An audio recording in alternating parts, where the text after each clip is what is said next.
만약 당신이 이스라엘에 대해 잘못 알고 있다면 당신의 종말 신학에 대해서도 잘못 알 것이라고 저는 확신합니다. 혹 더 나쁘게는 하나님의 적이 될 수도 있습니다. 안녕하세요. 여러분은 제가 오랫동안 만나본 최고의 스튜디오 청중이십니다. 저는 방송 시작 전에 여기에 있는 모든 사람들에게 이곳에는 성령님이 굉장하시다고 말했습니다. 제가 혼자가 아니라는 사실은 정말 놀라운 일입니다. 저 혼자 하는 것이 아니고 혼자도 아닙니다. 성령님, 주관하소서. 아멘.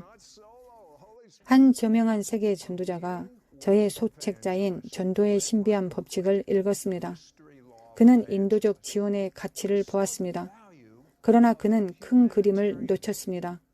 그는 유대인에게 복음을 전할 생각을 한 번도 해본 적이 없었습니다. 이 위대한 전도자, 유명한 이방인 기독교 전도자는 이스라엘의 구원에 대해 영적으로 눈이 멀었습니다. 모든 것이 곧 바뀔 것입니다. 왜일까요? 역사는 반복될 것입니다. 기하급수적으로 반복될 것입니다. 그의 전체 패러다임을 완전히 바꾼 것은 이 전도자가 읽은 소책자와 관련이 있습니다. 그는 나는 많은 유대인을 알고 있는데 한 번도 전도한 적이 없습니다. 라고 말했습니다. 놀랍지 않나요? 세계적으로 유명한 전도자가 유대인 친구들에게 예수님을 전해야겠다는 생각을 한 번도 해본 적이 없다고 했습니다. 제가 구원받았을 때도 그랬습니다. 저는 아무것도 몰랐지만 예수님이 실제였다는 것을 알았습니다. 이 120명의 유대인이 그랬습니다. 그들은 거리로 뛰쳐나갔습니다. 그러면 3,000명의 유대인이 주님께 나오게 됩니다. 신약 성경에 따르면 이방인의 임무는 유대인에게 다가가는 것입니다. 잠시 후에 성경에서 보게 될 것입니다. 유대인 신자의 임무는 이방인에게 다가가는 것입니다. 제 민족은 이를 잘 해냈습니다. 유대인이 아닌 배경을 가진 여러분 모두는 예, 그랬습니다 라고 말할 것입니다. 왜냐하면 유대인이 구원을 받으면 그들은 예수님을 위해 급진적이 되기 때문입니다. 이것이 기독교인들이 거의 알지 못하는 성경적인 전도의 법칙으로 이어집니다. 그러나 곧 바뀔 것입니다. 아버지 하나님께서 세상에 다가가고자 하실 때 어떤 민족으로 시작하셨습니까? 아브라함이 된 아브람 유대인입니다. 하나님은 모든 사람에게 다가가고 싶으셨지만 유대인에게서 시작하셨습니다. 그분뿐만이 아니었습니다. 예수님께서 온 세상에 다가가기를 원하셨을 때 사실 그분은 꽤 강한 말씀을 하셨습니다. 나는 오직 이스라엘 집에 잃어버린 양에게로 가노라고 하셨습니다. 예수님은 관련된 원칙이 있다는 것을 알고 계셨습니다. 아버지 하나님께서 그 원칙을 보여주셨습니다. 아들 하나님도 같은 원칙을 보여주셨습니다. 이방인을 위한 위대한 사도 바울은 어떻습니까? 그는 로마서 1장 16절에서 무엇이라고 말했습니까? 내가 복음을 부끄러워하지 아니하노니 이 복음은 모든 믿는 자에게 구원을 주시는 하나님의 능력이 됨이라. 먼저는 유대인에게요, 그리고 헬라인에게로다. 그에게는 전도의 법칙이 있었습니다. 먼저 유대인에게였습니다. 역사적 질서만이 아니라 씨의 원천입니다. 여러분이 배우게 되겠지만 유대인과 함께 씨를 심으면 모든 사람, 이방인에게까지 번성한다는 것이 씨의 원리입니다. 사실 이방인에게 먼저 갔을 때보다 유대인에게 먼저 가면 더 많은 이방인들이 메시아를 알게 될 것입니다. 역사상 세상에서 본 적이 없는 가장 큰 영광의 부흥이 곧 일어날 준비가 되어 있습니다.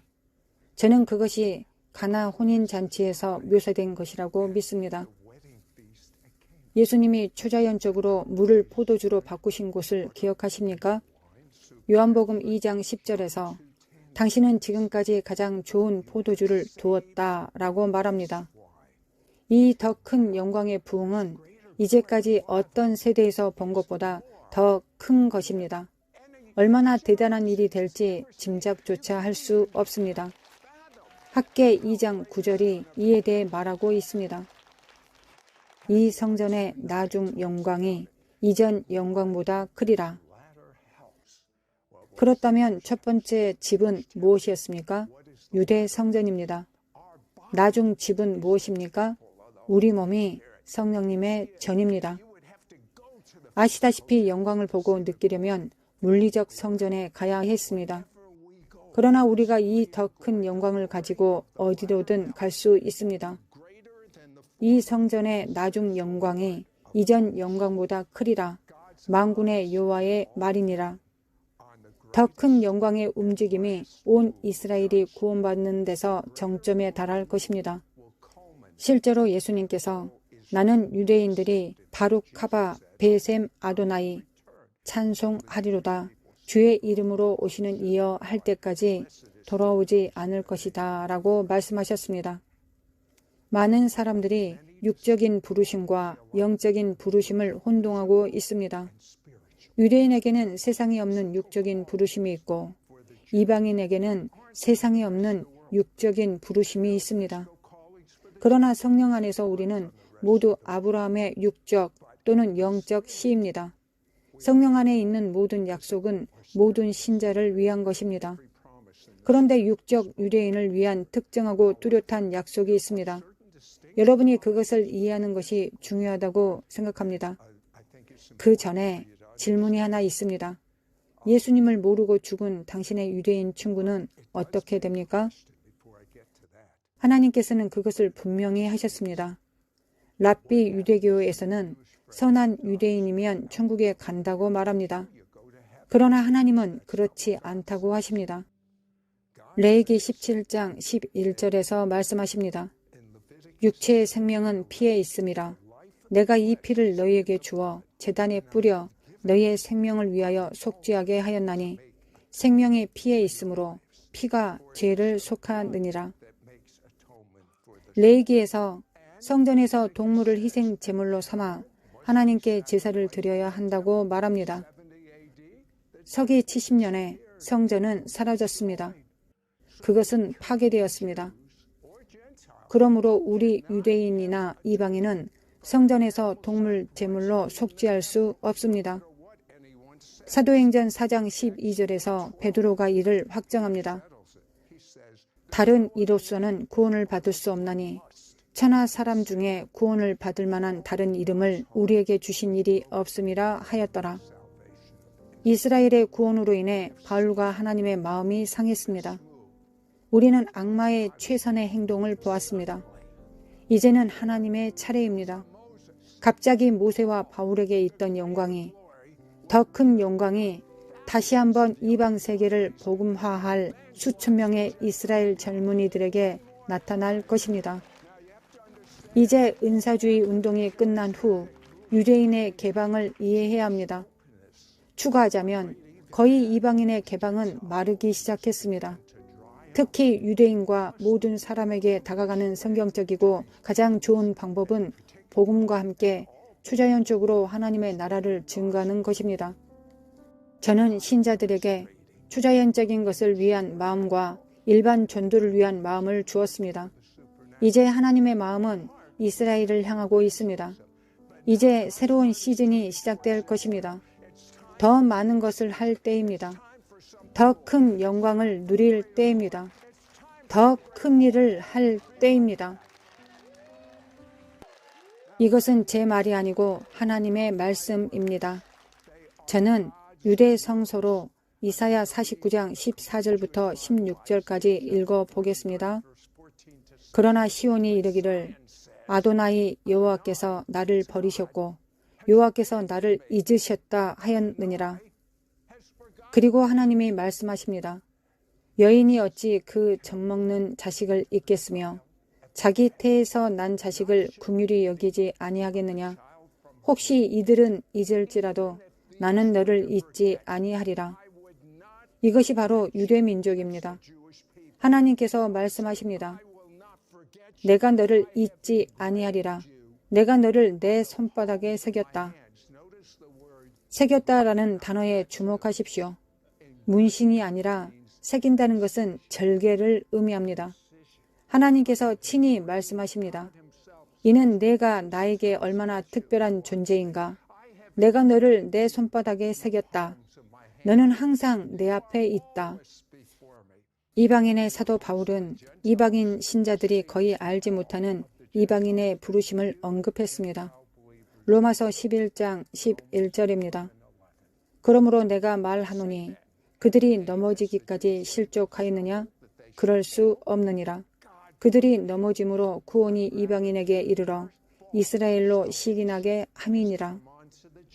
이제 이방인 교회 여러분의 부르심입니다. 이방인을 향한 부르심은 무엇입니까? 유대인 민족이 시기하도록 자극하거나 활력을 주거나 복음을 전파하는 것입니다. 이방인의 부르심은 유대인을 시기나게 하여 이방인 교회가 갖고 있는 것을 원하게 하는 것입니다. 이것은 하나님의 완벽한 작품입니다. 그분은 함께 모으셨습니다. 그분은 세상을 사랑하십니다. 그래서 하나님의 아들을 보내신 것입니다. 육적 유대인에게 있어서 돌이킬 수 없는 다른 부르심은 무엇입니까? 첫째, 축복과 저주입니다. 여러분은 역사 전체를 살펴보고 있습니다. 제가 읽어주려는 것이 역사입니다. 창세기 12장 3절입니다. 너를 축복하는 자에게는 내가 복을 내리고, 그것이 유대 민족입니다. 하나님은 유대 민족을 축복하는 자에게는 복을 주시고 그들을 저주하는 자에게는 저주하실 것입니다.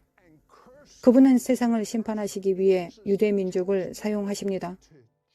스가랴 2장 8절은 리빙 성경에서 그 점을 더욱 강력하게 나타냅니다. 너를 해하는 자, 즉 이스라엘을 해하는 자는 그 손가락을 하나님의 눈에 찌르는 자니라.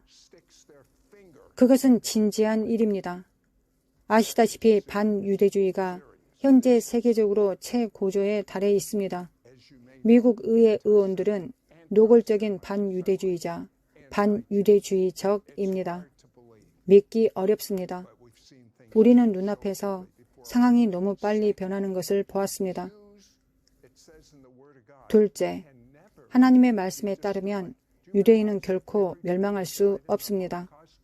만약 모든 유대인이 홀로코스트에서 죽었다면 하나님의 말씀은 가짜였을 것이라는 사실을 알고 계십니까? 불가능한 역경, 모든 역경에 맞서 모든 역사를 통틀어 육적 유대인은 오늘날에도 여전히 존재합니다. 에레미야 31장 35절부터 36절까지를 보면 지난번에 확인해 보니 해, 달, 별들이 있는 한 이 땅에 육적 유대인들이 있을 것이라고 말하고 있습니다. 아시다시피 하나님의 말씀은 육적 유대인의 생존에 달려 있습니다. 셋째, 유대인은 복음 전도자의 나라로 하나님께 부르심을 받았습니다. 메시아를 믿지 않지만 존재 자체로 전도자의 나라라는 사실을 알고 있었습니까? 성경이 하나님으로부터 왔다는 가장 큰 증거는 바로 우리의 존재입니다. 이사야 43장 10절에서는 유대 민족에게 나 여호와가 말하노라 너희는 나의 증인이다 라고 기록되어 있습니다. 저는 종교에 대해 잘못된 이해에 연루된 일부 사람들이 있다는 것을 덧붙이고 싶습니다. 그들은 이방인이 아브라함의 영적 씨이기 때문에 자신들이 아브라함의 육적 씨라고 생각합니다. 이를 대체 신학이라고 말합니다. 어떤 사람들은 말합니다. 이것은 대체 신학이 아닙니다. 우리는 유대인이 항상 유대인이라고 믿습니다. 그러나 우리는 육적 유대인에게 있는 모든 육체적 약속을 갖고 있다고 믿습니다. 그것이 왜 비성경적인지 잠시 후에 알게 될 것입니다. 넷째, 언약에 따라 육적 유대 민족은 이스라엘이라는 물리적 땅을 받았습니다. 이 내용은 여러 곳에 있지만 이것을 요약하면 다음과 같습니다. 시편 105편 8절부터 11절입니다. 그는 그의 언약, 곧 천대에 걸쳐 명령하신 말씀을 영원히 기억하셨으니 이것은 아브라함과 맺은 언약이고 이삭에게 하신 맹세이며 야곱에게 세우신 율례, 곧 이스라엘에게 하신 영원한 언약이라. 이르시기를 내가 가나안 땅을 내게 주어 너희에게 할당된 소유가 되게 하리라 하셨도다. 이제 시온을 돋보이게 할 때입니다. 우리는 이방인의 때 충만함에 있습니다. 누가복음 21장 24절에서 유대 민족이 이스라엘 땅을 차지하게 되면 우리는 이방인의 때 충만함에 이르게 되는 것을 말합니다. 그것은 메시아가 얼마나 빨리 재림하실 것인지를 보여주는 이정표입니다. 그들이 칼날에 죽임을 당하며 모든 이방에 사로잡혀 가겠고 예루살렘은 이방인의 때가 차기까지 이방인들에게 밟히리라. 1967년 예루살렘은 유대인의 소유가 되었습니다. 우리는 이방인의 때 충만함, 메시아의 재림을 위한 때 충만함을 위한 타임 리코더 속으로 들어가고 있습니다. 이방인의 충만함은 이스라엘과 세계의 더 큰 영광의 부흥을 촉발시킵니다. 로마서 11장 25절과 26절입니다.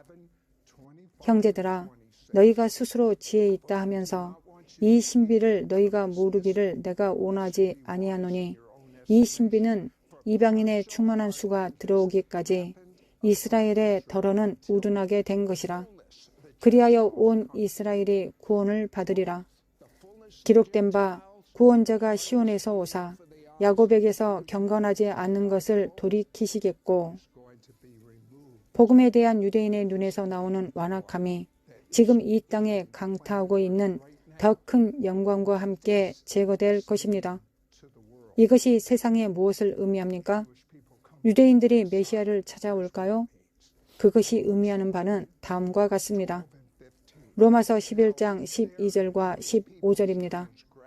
그들의 넘어짐이 세상의 풍성함이 되며 그들의 실패가 이방인의 풍성함이 되거늘 하물며 그들의 충만함이리요.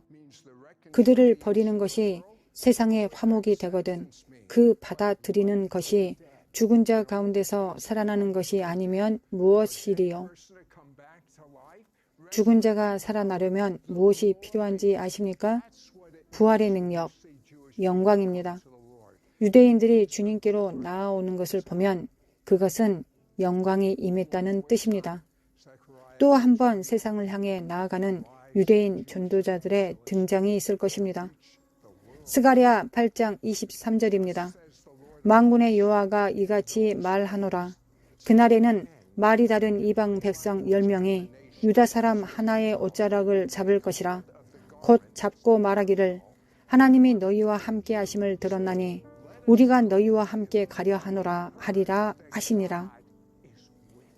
사도 바울과 같이 1만 명의 이스라엘 청년 전도자들이 갑자기 일어나 세계 열방으로 가는 것을 상상할 수 있습니까?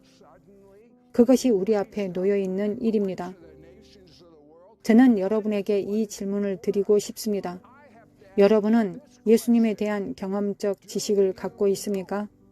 아니면 여러분에게 원리를 가르치고 경험적 지식이 아닌 머리 지식을 다루고 있는 종교가 있었습니까? 종교와 관계의 차이입니다. 여러분이 룻의 마음을 가지기를, 에스더의 마음을 가지기를, 여러분이 유대민족과 이스라엘을 향한 하나님의 마음을 가지기를 예수와의 이름으로 기도합니다. 메시아 예수님은 당신의 삶의 모든 영역을 주관하시는 주님이심을 알기를 기도합니다. 아멘.